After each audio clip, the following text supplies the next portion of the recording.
So, I don't know if this is going to work, but we thought this would be a bit of fun, Chris, to meet with you guys when you come over. All of you, lots of you travel miles to come here. And we thought it might be a bit of fun to have a chat with you in a natter and learn a bit more about your love of cars and where it all started from. So, no idea if this will ever get seen by the public. I think it will. I think it's going to be quite fun. So let's hope so. So let's hear a bit about your start. When did you first realise you were a car nut? How old were you? I was probably 2 or 3, I think. Oh, really? I was just mad about Matchbox cars. 2 or 3? And there was a Matchbox car factory down the road from where we lived, Lesney. Oh, okay, yeah. It was, and I used to buy, every time I had a little bit of money, or my mother would take me to a newsagent's, and if I was a good boy, which obviously sometimes I was, she'd get me a little treat and buy me a Matchbox toy. Do you remember what the first one was?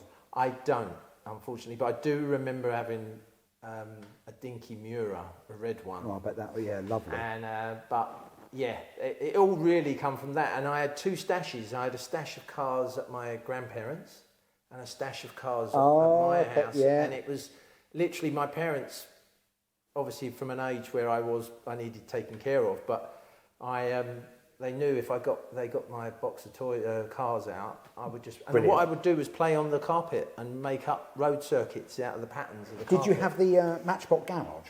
I did progress to that later on, but early on they were all one was in a basket and I think others were in a box.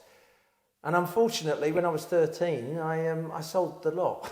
Yeah, I went down Deptford Market and sold them all. They'd be so collectible now, and with all the original boxes. So it was originally from that idea of playing with cars, and then it obviously morphed into. I didn't actually. Scalextrics? Did you evolve into Scalextric? I had that, but again, I didn't come from a background that allowed for extensive Scalextric. I think I may have had a figure of 8. Yeah, but it was nothing much more than that. And not many cars and etc., which are some of my friends had. The Scalextric cars, I mean, literally, you could fill a garage with them, couldn't you? I mean, they did every single Formula 1 livery, all the touring car liveries, they did JPS. That's it, the black JPS. Yeah, fantastic. So it moved on from that as far as didn't pass my test until I was 20. Did you not? No, my girlfriend drove, and so... So not incompetence, laziness? Yeah, probably. And I obviously found beer by then, alcohol. So it was very convenient. Beer with a girl. So it was very convenient not to drive in a way, and money. I never really had a lot of money and struggled with that. It still is expensive. And first car was a Volkswagen Beetle. 800 quid it cost me. Yeah, but that was quite cool, was it not? Yeah, I thought it was. I mean, we all bought Beetles, all my friends, and I managed to get a little bit more on in work with overtime, and I just piled tons of money. I ended up completely restoring the whole car, and it got a little bit too much, but luckily I found someone who fell in love with it when I was looking to try and sell it, and they actually bought it for roughly what I'd paid to have it all. So what was that, 800 quid? I paid 800 quid and I sold it for £4,500. Oh, wow. God, you should be a motor dealer. I mean, wow. And, that was an amazing deal. It had quite a bit of work done to it, but it washed its face. Have you MOT checked it to see if it still exists? I think I have. It does still exist. Does it? Yeah. That is amazing. It still exists. I can remember the number plate. But so that, and then moved to, I won't go through all the cars, but I moved on to a Golf GTI after that. But go back a few years. Yes. What was the car that was on your bedroom wall, or what were you reading in Autocar? What was the first thing that you thought, I want one of them? Lamborghini Countach. Oh, was it really? Wow. Yeah, that was every schoolboy. It was really. I mean, that was from that year. But if I could think of other cars, I suppose, I don't know, the Mura just stands out a lot for me. Well, I assume, like all of us, you'd watch The Italian Job with that lovely scene at the beginning of that Mura through the mountains. And I very, very nearly bought a fourth of a Mura. A fourth? A quarter.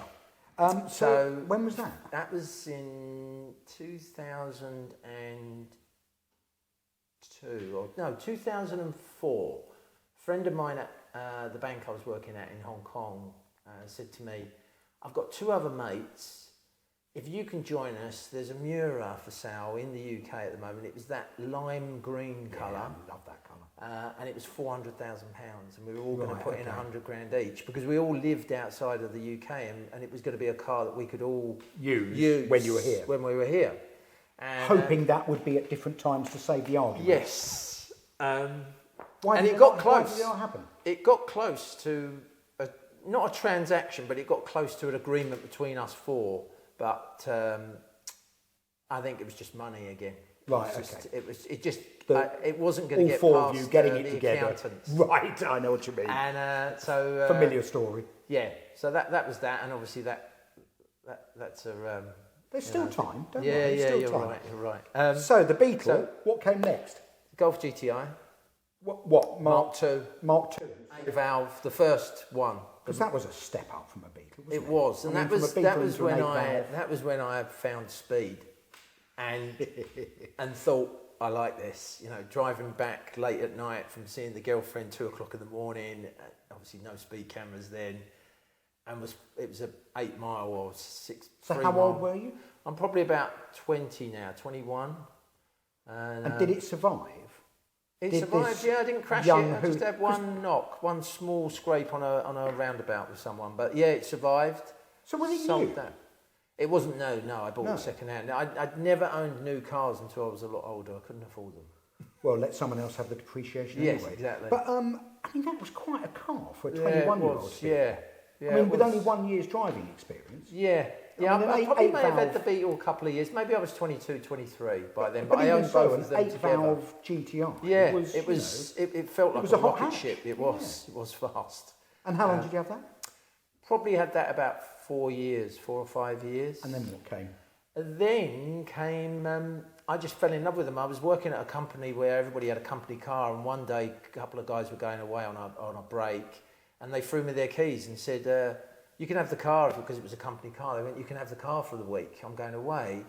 And it was an E34 525i. Oh, wow. So And proper executive it was, saloon car. And this is the 80s, and I jumped in that car, and I'm like, this is amazing. I mean, it just limousine, wouldn't it? Yeah. And the 525 it was manual, had a reasonable amount of power. Oh, definitely, yeah. Nowadays it will be sluggish, but They were.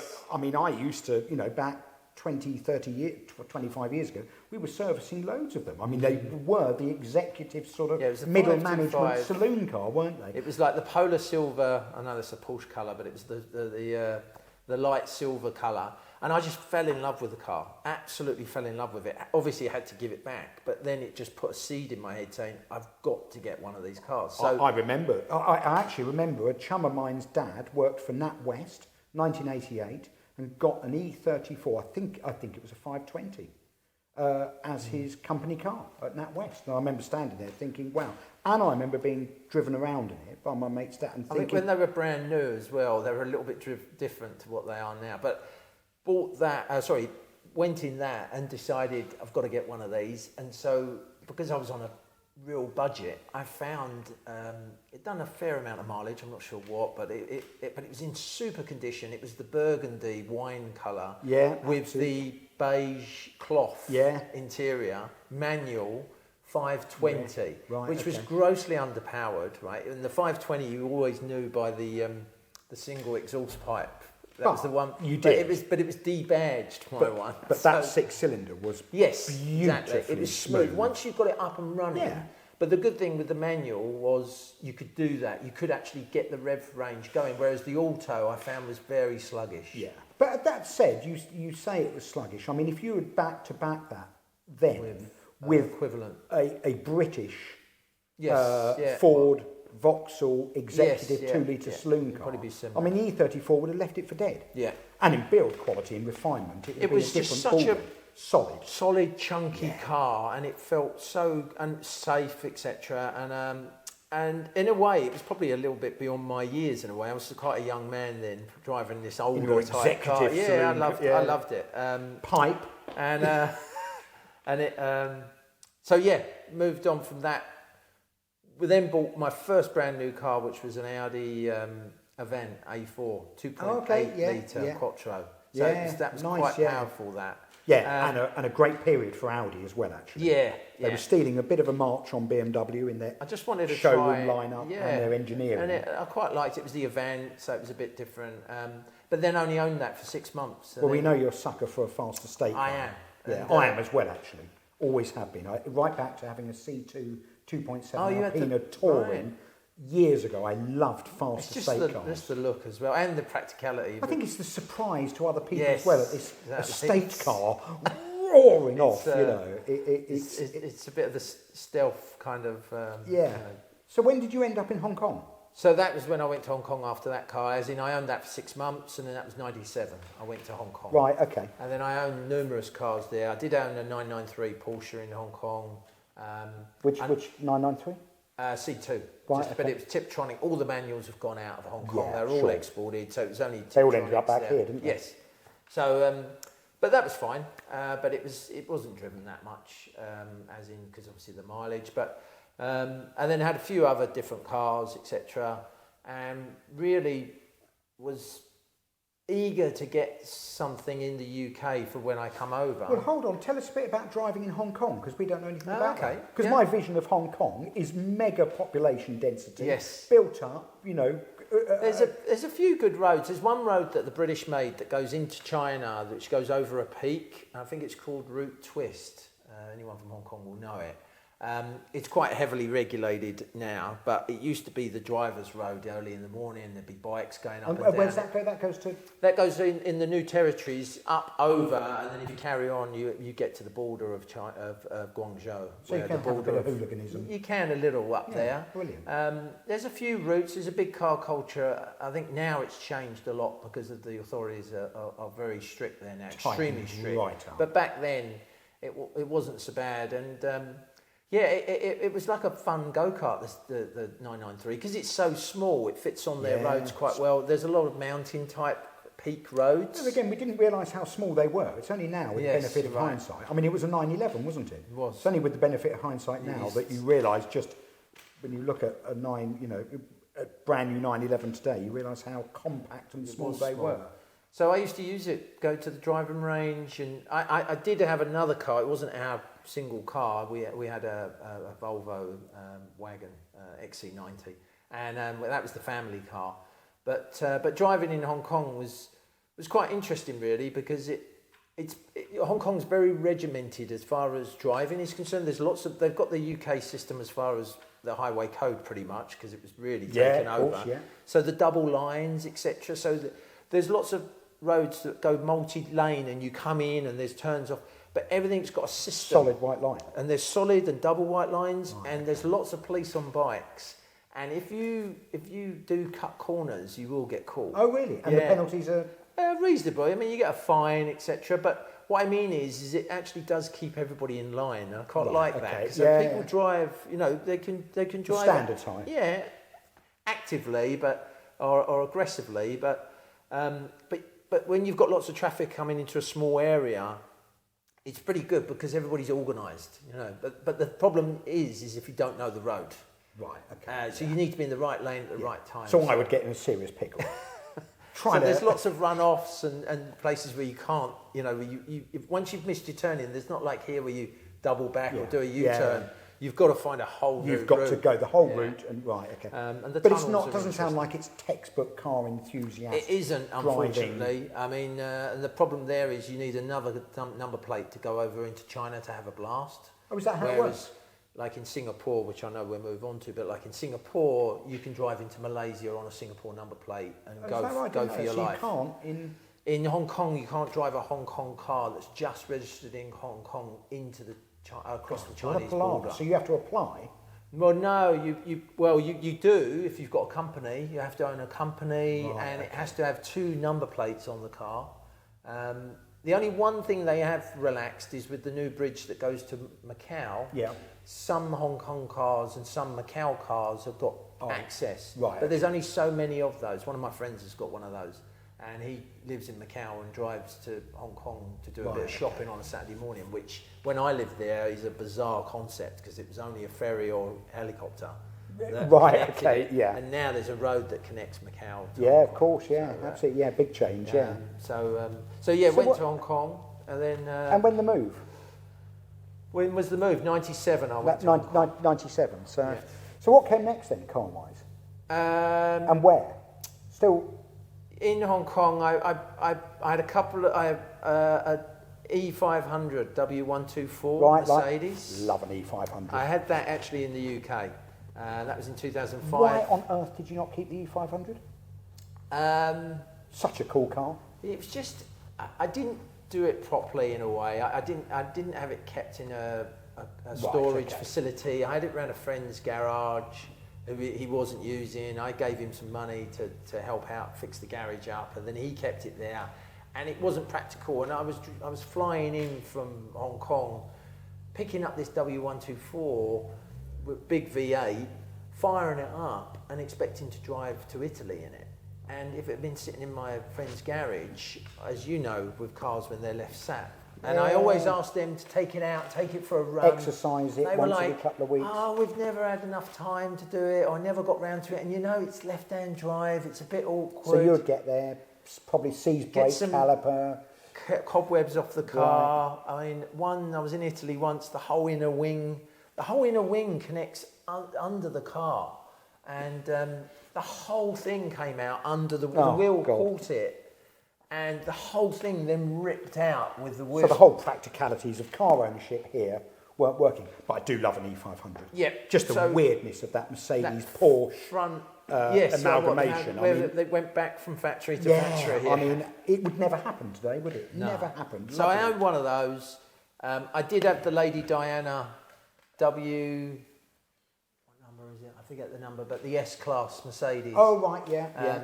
The Lady Diana one. Yeah. That one didn't get crashed, but S500 V8, beautiful car, but that was in Hong Kong. And a W124 convertible. I actually brought the W124 convertible over back to England. I bought it in Hong Kong. And it was a car that I didn't really use that much. And I got in touch with someone, a car dealer, I forget the guy's name. And he was, unfortunately, his son had come onto hard times and got, unfortunately, I think he got leukemia and got cancer. And was going through a process of trying to raise funds. And I ended up raffling the W124 convertible. It was brown. Which goes on a lot now, but that was quite a... Yeah, I suppose it was a bit different back then. It was quite a nice car, but it was an unusual one. It was called Rosewood. So it was like a brown colour with brown interior, with a brown hood. Yeah. But on that car, it actually kind of worked. But anyway, we raffled it off, and someone managed, was a lucky winner of the car. But unfortunately, the whole process, he had my E500 that he was trying to sell as well at the same time. And unfortunately, he went bankrupt. Right, I know exactly who you mean. We won't talk about it. I know exactly who you mean. So my cars got kind of caught up in that. In that mess. And I couldn't get hold of them. And anyway, I worked it. Actually, so were they lost? No, the police that got involved with it were really helpful. I was actually quite impressed with one of the, I don't remember his name, but one of the inspectors really took it on himself to try and, he really knew I lived out of the rise to the occasion. And it took a long time. Obviously, the raffle and the W124, the brown one, got, and the buyer and the money went to the family, and that was all okay. But it was just trying to get my E500 back. Yeah, I think you were incredibly lucky because I've heard of it many, many times. Oh, okay. Dealers going bust, cars being lost, absolutely. And often expats are the victims. Yeah, I couldn't really do anything about it. But this police officer got in touch with me one day, the phone rang, or I got an email, I can't remember. And said, we've got it. And said, I think we've found your car. And I had to obviously prove it was mine. And then I did end up selling that car. Right, so there was a bit of a checkered history with that as well. But it was a lovely car. Ace, it was called something Ace, the number plate. So after the Ace Cafe. Yeah, so it's very cool. Anybody knows of that. So move forward then. Yeah. What on earth brought you to Classic Heroes? What made you one of our victims? But I've never asked you that. No, actually, it's a good question. How did you find It's a good question, actually, and I think it's something that other people probably have done as well. What I done was it was going through COVID. There was lots of things everybody was going through emotionally back then as to their life, what they're going to do. I know where this is going. I Computer decided, screen, glass of wine. obviously, yes. Yeah. New websites that were coming on, auction websites online, Yeah. which being an expat and not being able to go and look at a car actually worked in my favour because I was at the same mercy as everyone else because I'm just looking at a screen. Fingers getting there. And this car come up and I'm like, oh, that looks cheap, even though obviously it was early in the bidding. An M5 1995 E34 Touring. The Touring that lives here. Which lives here, which is people have probably seen in the video. Saw it, fell in love with it. The one thing that was a little bit different on the advert was that it said original paint. Oh. And it had the original stereo in it. So I'm like, original paint, original stereo. Must be a good car. Exactly. So I took a risk, ended up bidding, and at my time zone where I was in Singapore, it ended at 3:30 a.m. in the morning. So I set my alarm. All excited. I'd gone to bed, set my alarm, woke up, went for it, obviously paid more than what I wanted to pay for it. I think naturally, you'd had a glass of wine earlier Yes. in the evening, so... I still got it at a pretty good price, but didn't really know what I had. So you knew of the E34 M5 Touring though before this, did you? Because they're really rare, 800 of them. Yeah. You know, only left-hand drive only, sort of German Swiss market, ski market, which we talked about earlier. How insane was that? But you had heard of them before, hadn't you? I mean, obviously I knew the E34 because I had one. I had the 520. And then obviously I followed them as they progressed. I had an earlier one, but then as the wagon came out, so the you Touring, did know the Touring existed. and with the strange glass roof where you can get in rather than put the whole tail up. So I was aware of the car, and it was always, for me, again, one of those type of halo cars that I'm like, especially an M5. Even the 540 I thought was an amazing car. Yeah, they were. 540 Sport was awesome. But then the M5 was just the cherry, on the top. And when this come up, I know how rare they are. And my version is the Evo, which is the 6-speed, 3.8, 18-inch wheels. There's 209 of those. That's right, yeah. So because it was so rare, and big front brakes. Yeah. I thought this looks. I was looking at E30 M3s as well, not necessarily to buy, but looking at the rate of they've gone up. Obviously, with the M5s Touring, the big thing with them, which we've spoken about before, they all had astronomical mileage because they were all used. People who bought them new. They were you incredibly expensive. You didn't buy an M5 Touring to put in the garage and use of a weekend. It was to travel across Europe in luxury at high speed, So you're never going to find a low mileage. I think at the time I bought it, it was 213,000 kilometres. I think it had on it. Yeah, just it was over about, 200. I remember it was about that. Yeah. So bought it, got it on a trailer. Then I thought, where am I going to put this and where's it going to go? Because obviously I need someone to sort this out. And then I went on obviously to Google. And then I went on to forums and different things. And from reading up a number of different things, it sort of all roads were leading to here. Because I wanted someone who's going to really understand the car. I don't want someone to come and fix the car and kind of do it in a way whereby they just get it running. I wanted it looked at from top to bottom. Yeah. I'm gonna drive it. My family used the car. I'm gonna drive it from London to Geneva or Tuscany without or nasty Portugal. Surprises, proper future proofing. Yes, and the integrity looked after. I needed it fully sorted so that I'm not sitting on the side of a motorway at some point on holiday. So on doing that, I called you up. And then I remember the call. I remember the call. I said, look, I've got an M5, and you were like, great, send it down. That's a nice car. That sounds like an interesting car. Send it down. We'll take it. So I tell you what would have happened. What? When you put the phone down, and this is true, isn't it? I would have gone. You'd have gone. Oh no. Oh God. Because you did a terribly dangerous thing. I did. Insane thing. I wouldn't recommend it. It with all these auction platforms that appeared, we have spent our lives breaking bad news to and people. you did tell me that. People turning up here, cars going on for inspection and us going.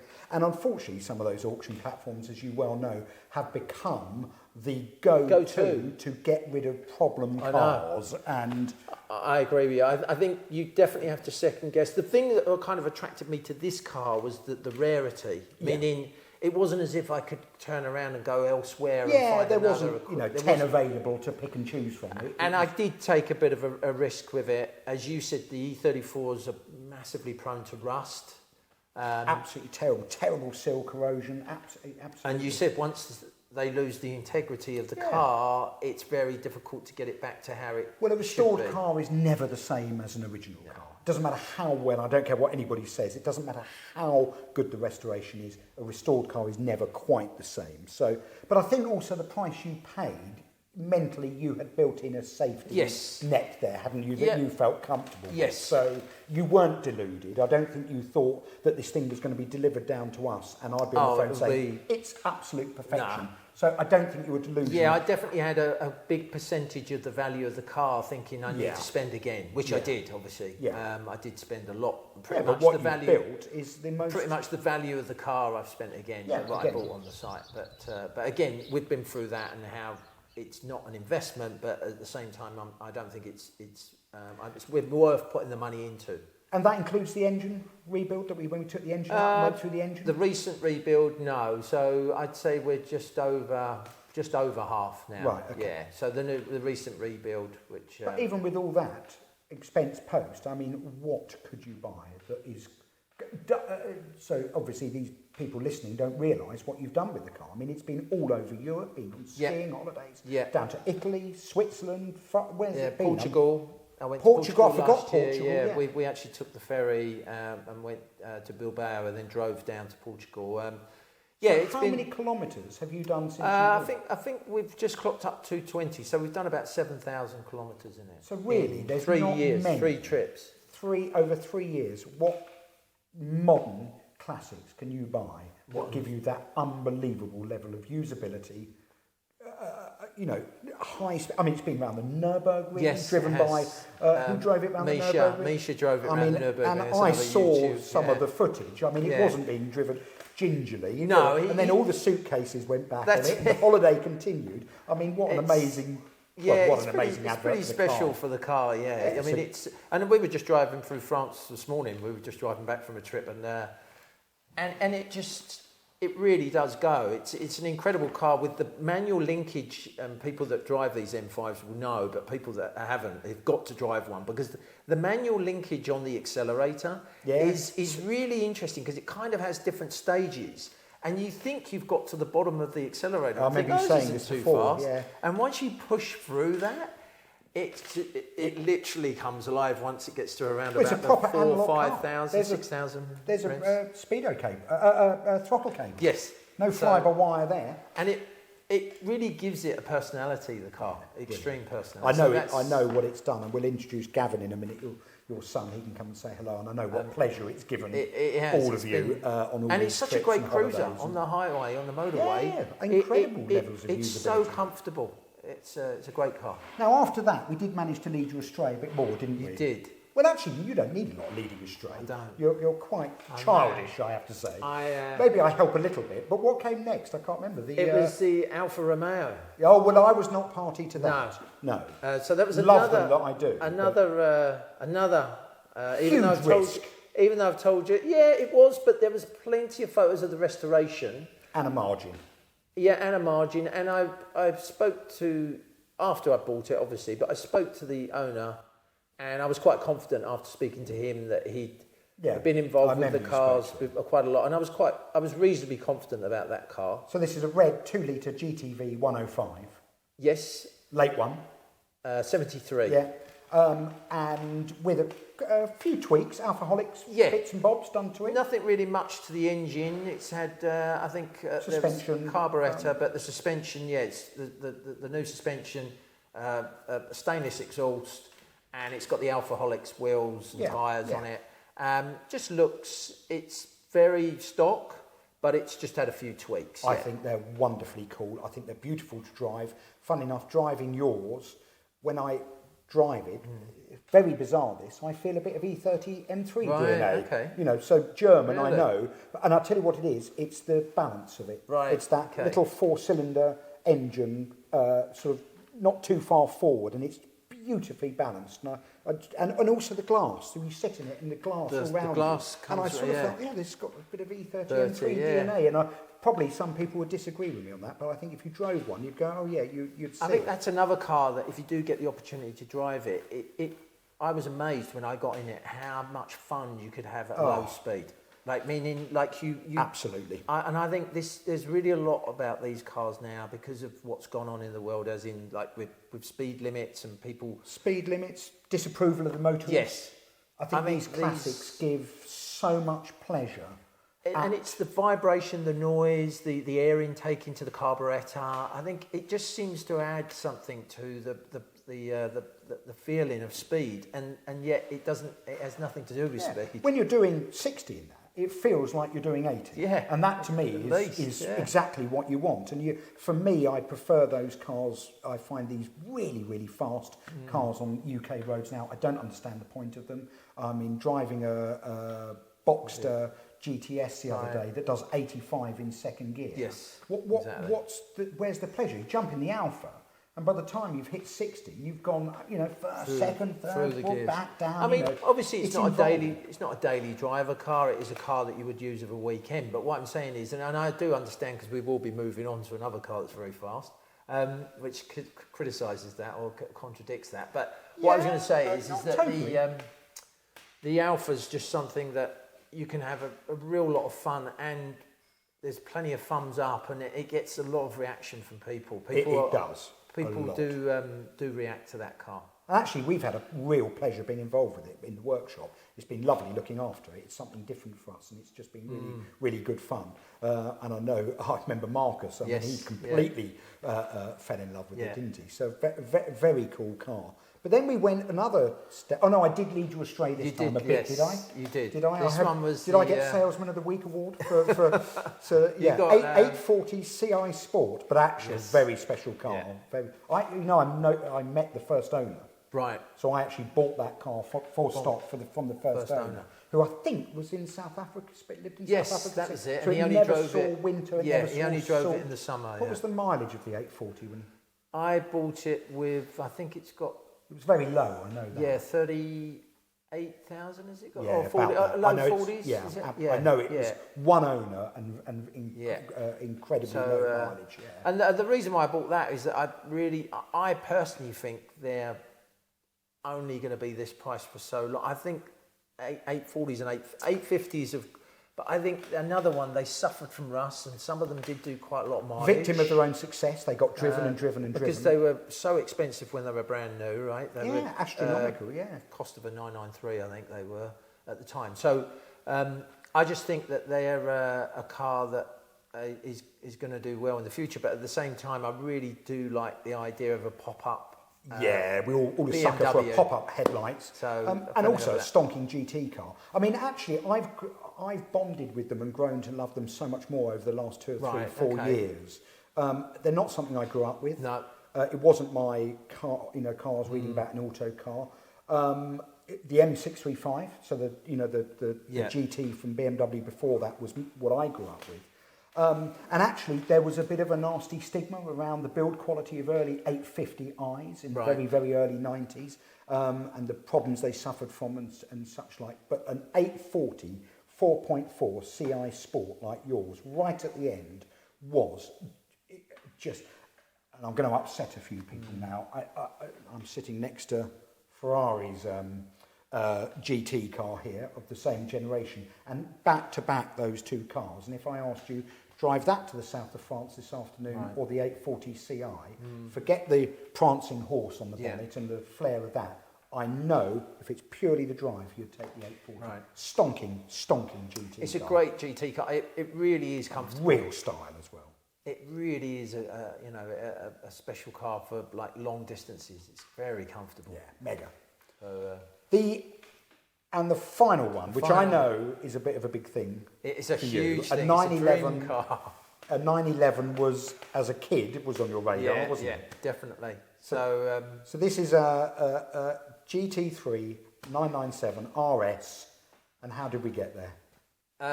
We got there by always been a dream car of mine. I mean, I know journalists, everybody talks about this car. That it's. I personally think it is the modern sweet spot of 911. Absolutely, it was a perfect era for. I was scared in a way with looking at prices of cars, and I know that it was just going to become unattainable at some stage for me because they are expensive cars, and I've been very fortunate that I've been able to sort of afford such a car. And on saying that, I did want to mention one thing about all of these cars are great, and I think it's great where people meet people in cars, where I don't think the most highest value or best car is where everyone goes. I mean, I would willingly take all my cars out, and I think everyone would rush around the Alfa Romeo, and it's probably the cheapest car. Yeah, you know. Yeah.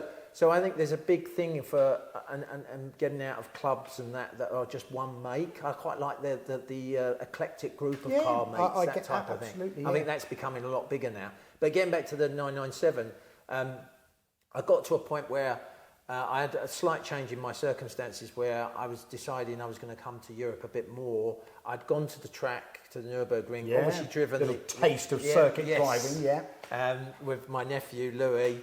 He'd introduced me to that, and we took the M5 around the Nürburgring and had a blast in it. But obviously, it wasn't really built for the. It's a big estate car. It's a big estate car. Absolutely. And, it's fun, but watching some Renault Clios and some of the Astras and whatnot flying past us that have been more spec'd towards that type of environment got me thinking. And then we talked about potentially doing something to the Alfa, which was potentially putting some money into that. Yeah, I was anti that, wasn't I? Yeah, I felt we it had a didn't good discussion suit your on that. lifestyle and being time poor, not living here. I think you wanted something much more turnkey, on the button, ready to go. And we looked at a couple of number of like supercar type things, like the old ones that were in my budget, but we looked at like a Ferrari Testarossa. We were talking about a Lamborghini. I can imagine. I can hear what I was saying to you. Yes, I can hear it. What I was saying. Lamborghini. What Lamborghini was it? The one after the Countach. I don't remember this conversation. I remember the Ferrari. We were looking at. I remember the Ferrari with the pop-up headlights, Diavolo. Yeah. And anyway, we were talking. We went to look at a couple, but as our discussion went on, it was obvious that it's the amount of mileage I'm talking about. Hopefully, putting on some of these cars, not astronomical, but long trips. Some of these cars just don't fit. They're there for proper road trips, aren't they? Your cars, mine you want to get the smile so of I do driving. want to drive them, Yeah. And I think the one thing that you said to me is at the end of that discussion was, Chris, it's got to be German. You know, for reliability and... If you want that ability to get off a plane, get off an aeroplane, turn up here, put the key in, start it and drive off and have fun. And so German that actually reduced the number down quite a lot, actually, as in, or honed me in to actually what is really going to work here, and what do I need to look at as far as what I want out of the car and what it can give me. And quite honestly, I did look at a regular GT3. I was looking at, or a regular. I did actually look at the 911 Turbo 997, which I think is a stonking car, and I think that car as well is definitely, especially the manuals. Yeah, a stonking car, but I get it's not. And there was a local dealer here that had a nice one. Yeah, that's right. Yeah, I remember making the phone call. Yeah. So I was close to that, but then I thought you're only young once. There's only so much car you can drive at a certain age, and I wanted to try and really give it a go. And so I thought I'll go for the RS. And now, very fortunately, I could justify the RS because the GT3 is a great car in its own. But obviously, went for the 997 RS. I do like it because it is just slightly different with the bigger wheel arches, etc. And it's still a dainty car in a way. Gavin, come and sit here a minute. So I imagine there was a little bit of pressure from this young man here when he saw an RS on your computer screen at home. Was there? Definitely. Yeah, I imagine there was a little bit of pressure. So, what were your words to me when you first saw that car? Get it. Yeah, I bet. Yeah, I think I'd have been saying the same. Definitely. So, yeah. Well, for us, it's a great pleasure to have you guys here. We're going to see a lot more of you this year, 2-3 times more this year. Yes, that's correct. It's been an absolute pleasure getting to know you. It's lovely to have the cars living with us, and seeing the enjoyment that you two get together, and actually seeing you two going off on these road trips. I think it's in whether it's the M5 Touring or the RS, and I know you're off this afternoon to a wedding in it. I think it's a very special time for you two that puts a bit of a smile on our place. So, but anyway, thank you. And I would like to say, Barney, as well, that, you know, obviously we're here for a reason. It does really work. I'm well here to for relieve us. you of cash. Yes, exactly. Definitely, there's definitely that happens. But no, the service is excellent. I think everybody as well, from front to back. You know, Teresa to the guys in the workshop. You know, everyone's excellent. Well, that's very kind of you. We really do enjoy coming here. And quite honestly, we actually try to book a day in our holiday to spend here. You're mad. Because we just want to hang out at, well, we love the Hero Motor Company, Well, we love having you, so thanks very much. Good to see you both. Great.